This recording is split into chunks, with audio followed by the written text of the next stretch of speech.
Another thing that might impact the way that you use the resources in this course is trauma. Now, trauma is a big concept that includes a lot of things. Not only that, but it's unique to every individual, just like grief. Things that we experience in life for some people will be trauma, for others they may not be.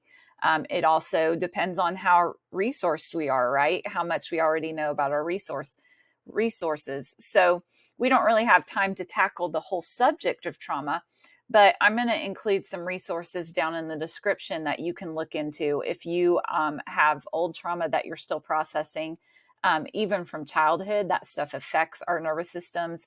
As we've already talked about, our nervous systems log things. So they've got records upon records that maybe need to be processed through, things in your life that you've gone through that you may need to take a look at.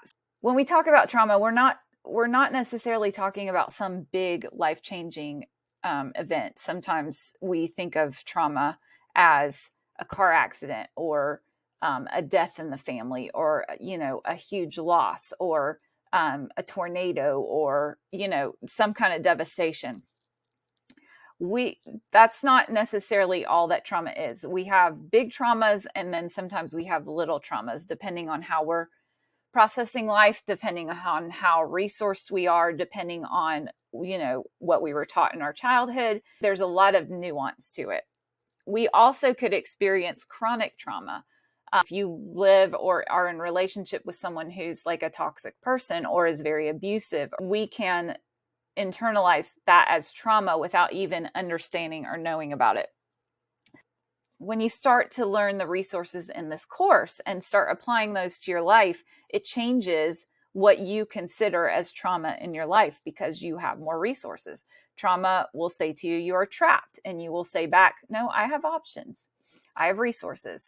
Trauma will say you are helpless, and you will say there are always things that I can do in life.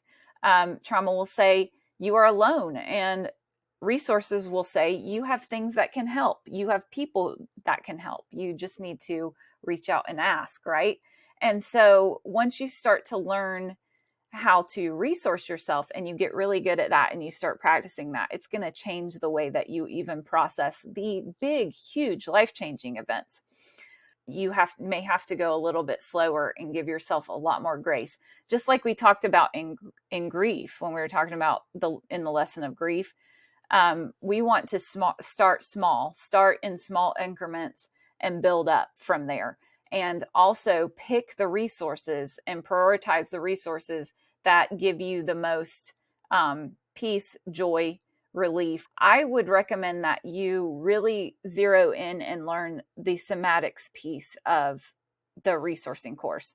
Focus in on those body practices because those will help your nervous system to relearn what safety feels like. Sometimes when we go through trauma and we never come out of it, we never, process it healthily, we may not know how to work through certain things.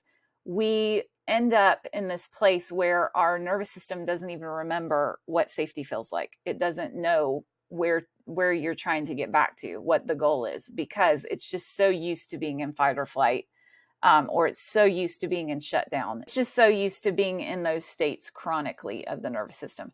So we want to remind the nervous system how it feels to be safe. And so those somatic practices and exercises and the things involving the body, touch or sensation is the language of the nervous system. So we need to teach and reteach and remind our nervous systems what it feels like to be safe. So I would start there and then maybe add a few other things. Like I said, go slow and give yourself tons of grace, and it will be worth it in the end to work through the things that you are still processing when it comes to trauma.